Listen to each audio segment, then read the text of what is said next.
Welcome. This is Peter Frank, and we are here for the webinar, Why Pastors Should Blog. I thank you all for joining. We've got a very large group today. I'm very excited about the materials that we're presenting. For some of you who have been to other webinars, you'll know that we, from time to time, have these training sessions on different technologies. And blogging is something that has become very popular, and there's a lot of good reasons to use it in the ministry. And that's what we'll be talking about today. We are part of Concordia Technology Solutions. You can see our website there, concordiatechnology.org. We are the church administration division of Concordia Publishing House. So we produce software such as Shepherd Staff and Church 360. One of our products, Church 360 Unite, is a church website builder. And I want to make sure that everybody knows this is not going to be a sales pitch for that product, but it is a product that's available, and we may reference that from time to time. But this is going to be specifically about blogging, and I want to make sure that everything that's going to be presented here can be kind of product agnostic. So yeah, that way it's not a sales pitch. But let's go ahead and keep going. My name is Peter Frank. As I mentioned before, I'm the manager of Concordia Technology Solutions. You can see my contact information there. I've been with Concordia Publishing House for over 8 years and with CTS for over 3 now. It's crazy how fast the time has gone. Normally I lead these webinars, but I'm very excited to introduce our guest today, Amanda Lansche. Amanda, are you there? I am, yes. Amanda has been with Concordia Publishing House for, is it almost 6 years now, is that correct? Yeah. And she has worked in our editorial group, our multimedia group, and now she's assisting in Concordia Technology Solutions as our content specialist, which means she does a wide variety of things. Well, Amanda, thank you for joining us today. Thank you for having me. Very welcome. Well, let's go ahead and get started with the materials. I think I'll let you get started. I think we're going to have some polls shortly. Is that correct? Yes. All right. All right. Well, hi, everyone. As Peter said, my name's Amanda. Thank you for coming. This is the first time I've ever hosted a webinar, so thank you all for bearing with me ahead of time on trying to talk and change slides at the same time. Let's start with a couple of poll questions. There's a poll feature in this GoToWebinar that I'd like you to try. The first one is, do you have a blog? All right. I'll give you a second to do that. Go ahead and launch that poll. There we go. I think that worked. I'll give you a couple minutes.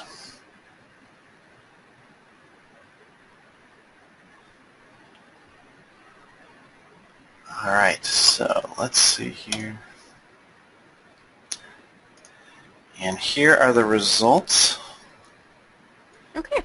Yeah, so it looks like a few of you do, but a lot of people are coming to this without a blog yet, and they're kind of interested in starting one maybe. So that's really good. Our second question is, do you read other pastors' blogs?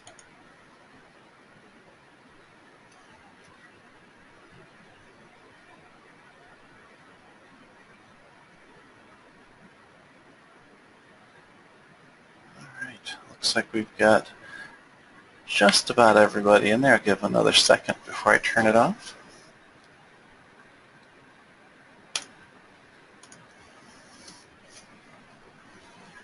Cool. Well, thank you for answering those questions for us, guys. Peter, can I switch to sharing my screen at this point? I will go ahead and switch that. I think we should be all set. There we go. All right, so you all should be able to see the slide called the why at this point. So back in June, we conducted a survey of over 380 pastors, talking to them about the subject of blogging. About 25% of the pastors we surveyed currently blogged. The other 75% obviously not at that time. We asked things like why they did or did not blog. Oh, sorry. Wrong screen. Why they did or did not blog, if they did, what made their work successful, and if they did not, what stopped them from blogging if they wanted to do so. So let's start out talking about the why you would want to have a blog. Blogs are really just another means to communicate Pastors have been writing for the church for a long time. Obviously, I think of the Apostle Paul writing letters, but there's sermons, books, or a blog. It's just another form of communication for sharing God's Word. Oh, there's the slides. Again, sorry guys, I went out of order. So think of blogging as another form of outreach. They have limitless applications. You can share all kinds of things with a blog. It doesn't have to be just long blocks of text.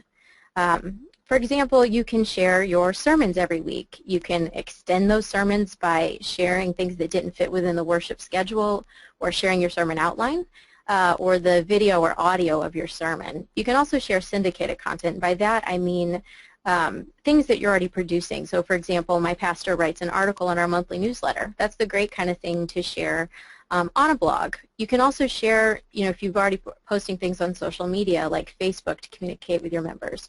Those things can go on your blog as well. You can also do things like extending Bible study commentary. You've only got an hour with people on Sundays, so you can share more information or resources on how they can dig deeper. A lot of pastors also use blogs to talk about current events, to share a theologically sound viewpoint on hot topics. Another thing you can do is share existing content like articles, other pastors' blog posts, or videos that you find online that you think people would like to see and that have good content for them to find. Another way to use a blog, of course, is to spark discussion. Blogs are great places for people to comment, to ask you questions. That one takes time, but it's a really engaging way to use a blog. Finally, of course, you can use a blog to promote your church, talk about upcoming events, new Bible studies, sermon series, and that kind of thing. Here is a graph. This is some statistics from the survey we took about how these pastors who did blog used their blogs. Current events is one of the top ways. Sermons is very popular. Some of them used it just as a personal blog. They expand, by that I mean like expanding on their sermons or on their Bible studies. Church promotion, engaging with their members with comments, sharing additional Bible study notes, or answering questions, and a couple other things too. So now let's move on to another reason you would use your blog is because having a blog tied to your church website actually boosts SEO. SEO is a term I'm sure you've heard. It means search engine optimization. Makes it easier for people to find your church website online. So having a blog is going to help your church website as well. There we go. Okay, so if you decide to have a blog, getting started, let's talk about that. One of the first things you'll want to do is develop a mission or a purpose statement. And what I mean by that is deciding what's the point of having a blog. How are you going to use this ministry tool? If you read other pastors' blogs, take a second to think about them. Can you tell what their purpose statement would be? Why are they writing a blog? Are they trying to promote their church, connect with believers, or talk about current events? Would those blogs be better if they were more cohesive, if you can't tell what that purpose is?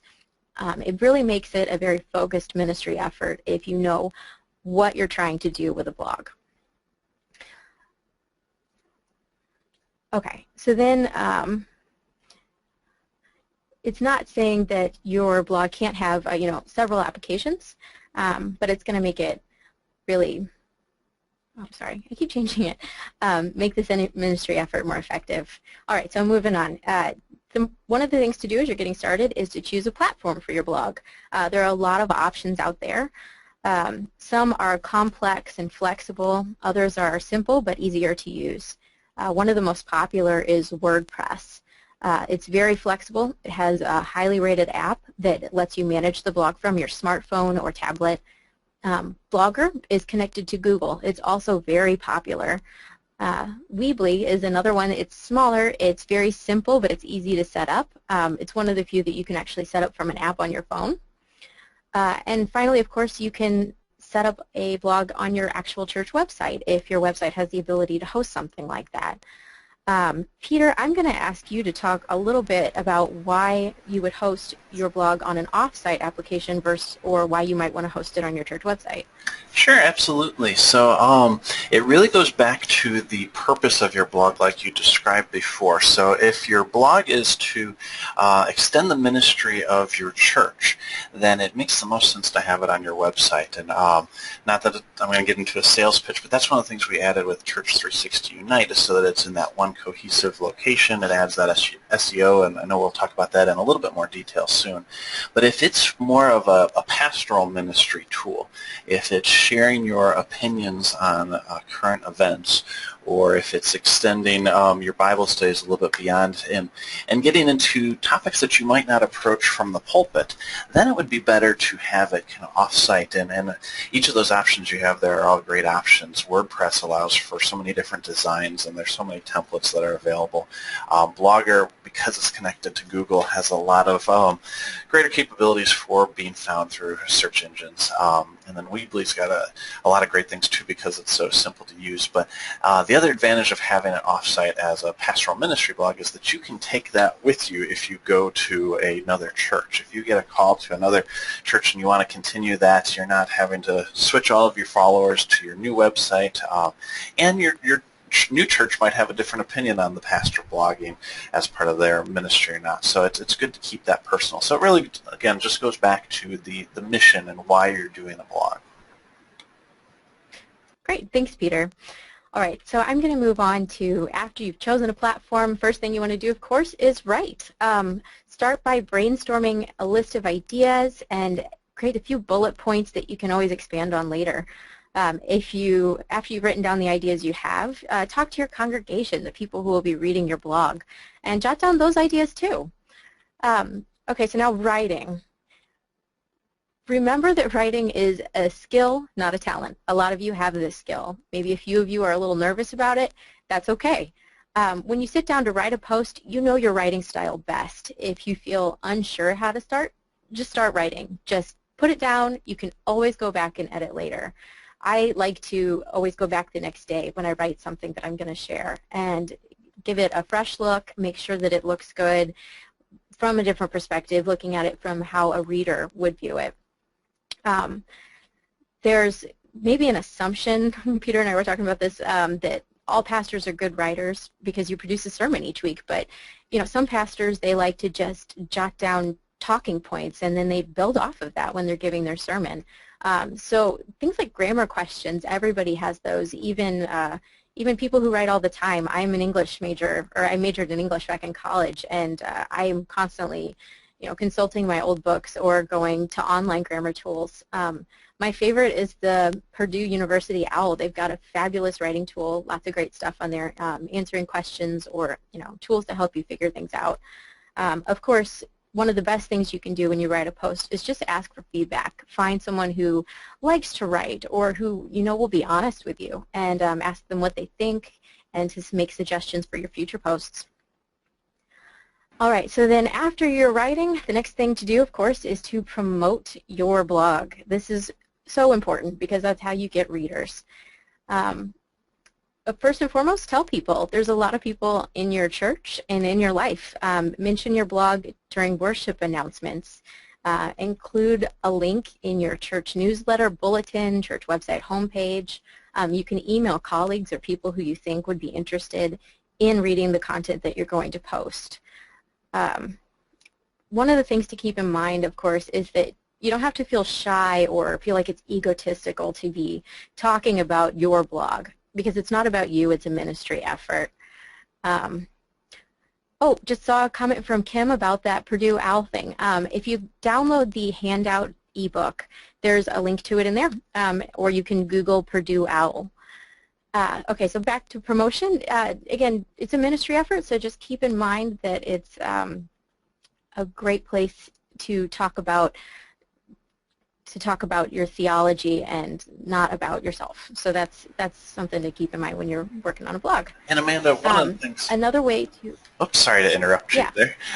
We heard that a lot in our survey results too. Is that pastors were thinking that blogs were that puffing up and like getting their voice out there. And I think your point is so valid that it's all about promoting the ministry. It's not about the person writing the blog. It's about the message within the blog, and that's where the gospel can come out. So just wanted to add that in, that we have heard that so many times from pastors that say, I don't want a blog, I don't want it to be about me. Well, it's not. It's about the message.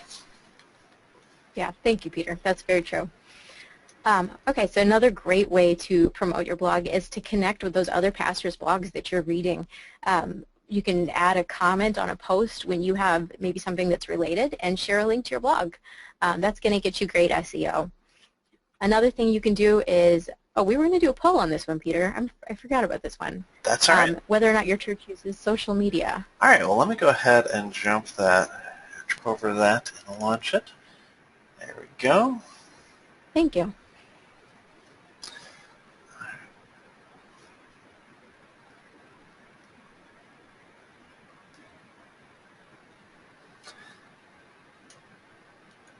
You can see some definite trends showing right away. We'll share these results in just a second.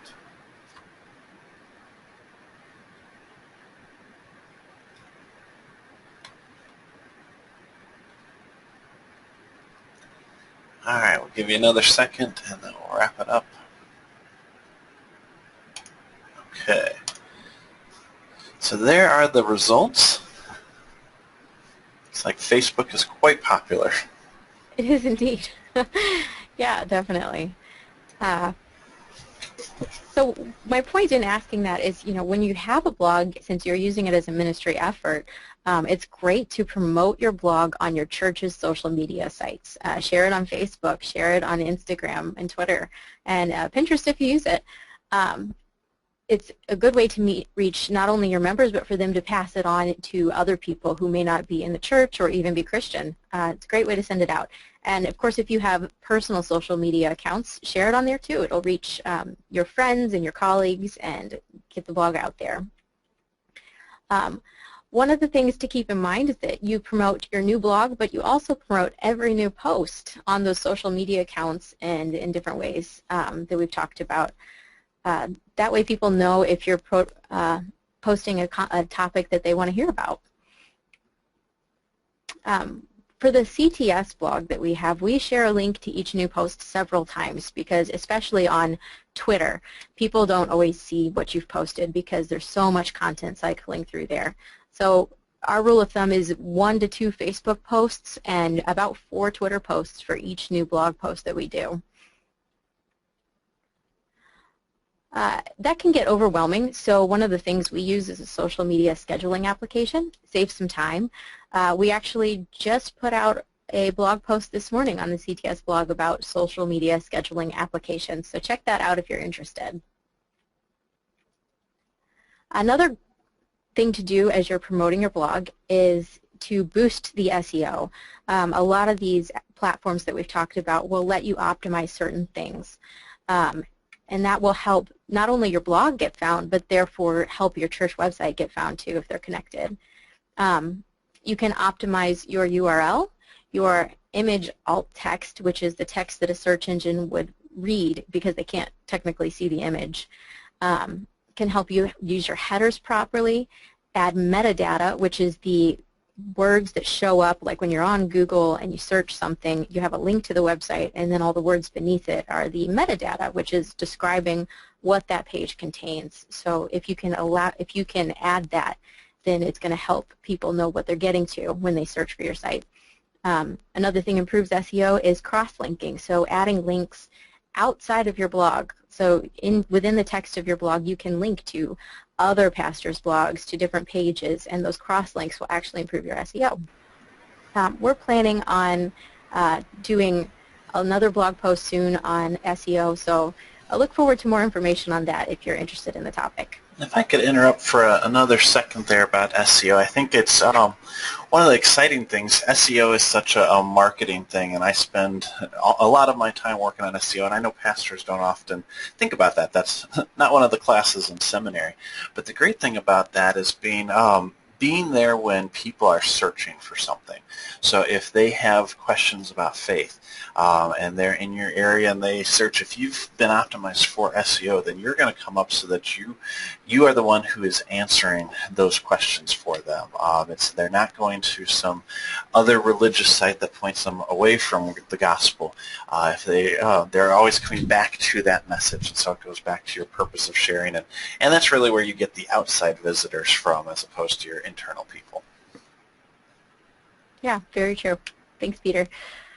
So wrapping this section up, pretty much just keep in mind that your blog posts, they don't have an expiration date unless there's something time sensitive in it. So if you have a post that's kind of old, bring it back out, promote it again. It's still a relevant topic, especially if it's on a current event and that or a hot topic that maybe is in the news again. Share it again and it'll get more readers.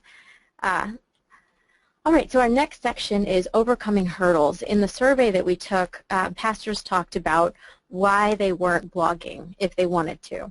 And one of the main things we heard in that was time. There's a lot of numbers, or a lot of things that they were worried about, but time was the overwhelming issue. So talking about that, or talking about all of the hurdles, they're easy to let you stop, or it's easy to let them stop you from blogging. But if you've decided that a blog is important to your ministry efforts, then there's a lot of ways you can find to make that happen. So here are a few ideas for finding time to blog. And you've heard some of them before. Optimize your time. You know, get up extra early in the morning and use that clarity of the first hour in your morning to work on writing a blog post. There's a lot of ways you can do that. We also have a post on the CTS blog that talks about that, so I won't get into it too much. Of course, you can prioritize your blog, sort your priorities, and you may have to delegate some tasks that you currently do to make the time. We have some quick post ideas in that ebook. We've talked about a few of them, like posting your sermon every week, that don't take a lot of effort or a lot of time out of your day, but they're still regular content that you're sharing on your blog. Another thing you can do is feature guest bloggers, so ask someone else to write. It's important to review what they say, because of course it's going on your blog, but that can save you a lot of time. And of course, you can also ask for help, so ask your church office staff to post those sermons every week, and that's something that's still delivering content but maybe doesn't take a lot out of your day. Another thing we heard from pastors is that they have trouble coming up with ideas. There's a lot of things you can do for that. You can create a strategy. We talked about that mission and purpose statement, so maybe all of your blog posts are focused on that one purpose.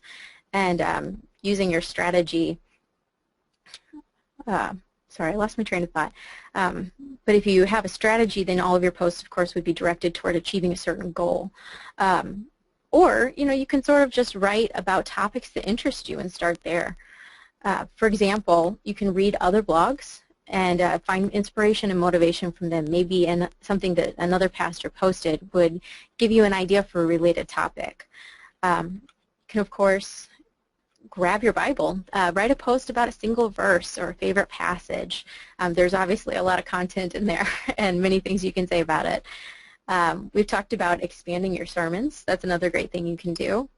And asking your readers for ideas. Take a look at who's reading your blog and ask them what they might want to see next. Another thing to do to get more ideas is if you have a big idea, segment it. If you want to talk about the resurrection, that's a huge topic, so break it up into little topics within that. This keeps your posts from getting too long and keeps them focused on a single main idea. All right, so another hurdle that people talked about was worrying that no one's going to read it, especially, for example, if their congregation doesn't go online very much. They're in a rural location, or their older members are just not people who get on the internet very often. You can encourage your members to go online, even if they don't very much, by explaining why your blog's useful for them, what you're sharing, and why they might want to read it. Another thing to do is focus on the audience that is reading your blog. Maybe you notice it's younger members, or just a certain segment of your congregation. Think about what they would want to read and post for things that they would want to see.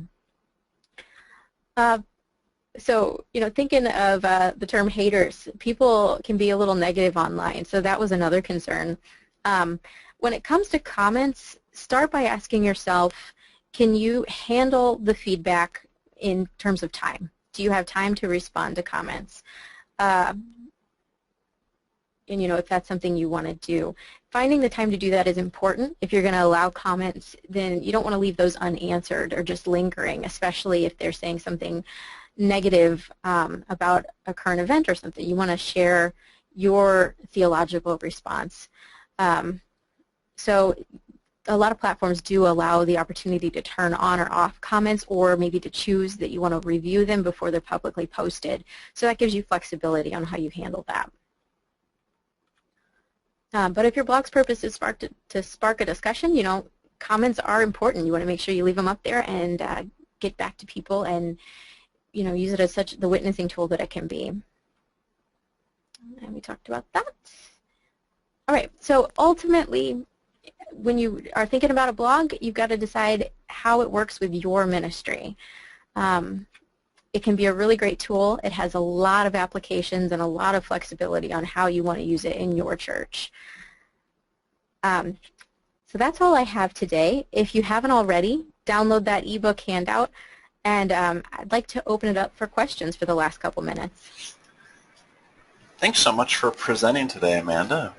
If you have any questions, you can go ahead and plug it into that little question thing there.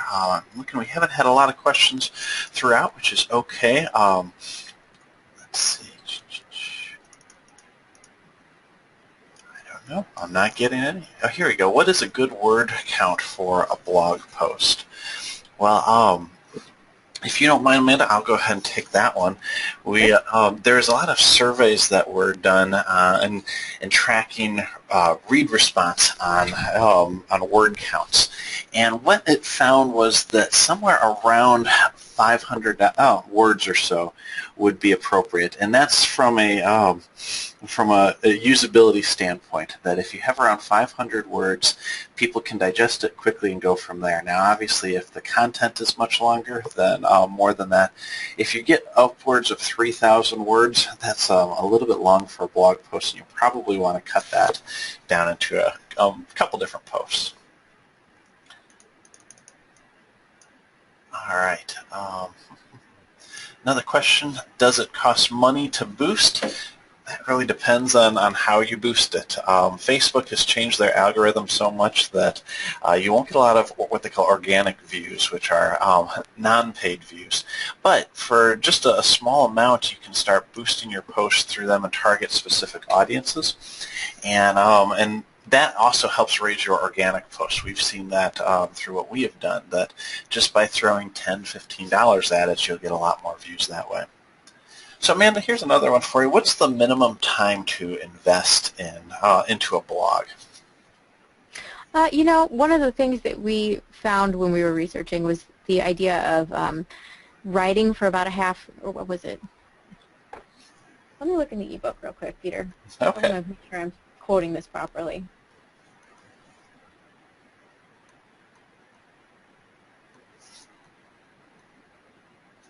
As you do that, I want to thank you for all the questions that are coming in. If we cannot respond to them during this time, we'll be happy to get back to you via email. So you can put your email in when you're registered, so we will get back to you. Oops, changing slides. Let's see here. So it says devoting approximately an hour to writing, an hour to editing, and half an hour to an hour to post and promote it. For one post is, a reasonable thing to expect. Great. And I'll take one last question. This is from my good friend Dave Fick in there. He asks, can you talk about some ideas of topics that engage people outside of the church? And what's the key to attracting the eyes of someone who doesn't even want to go to church? And we could talk all day about that, but I would say focus on what people are searching for. And that's a very broad topic, but what kind of questions are people talking about right now? So you can talk about, like, the whole Planned Parenthood thing is a common discussion. If you talk about timely topics and and you make it very clear that it's on your church, it's in your area, then people in your area will see those come up in search results. Or if you're sharing it on social media, they'll share it. So I would say focus on things that are in the news, because that's the trending topics. That's what people are searching for, and your blog post will come up and it'll give the gospel-centric answer to those questions, which is essentially the whole point, is that we want to relay the gospel through these blog posts. So that's an oversimplified answer for a very big question, but I think that if you focus on what is currently being talked about, that's the most common thing that people are searching for. Well, I do thank everybody for asking these questions, and like I mentioned, we will get back to you. Amanda, thank you again for leading it today. We really appreciate all the hard work you put into this, and I thank everybody for attending. We continue to follow us. We'll be offering more webinars like this in the future. There is our contact information if you have any specific questions for us. And be sure to check out our blog in the next day or so. We will have this recording and the slides available, and the ebook, another link to the ebook there. Well, you guys all have a great day. Thank you again. Thank you.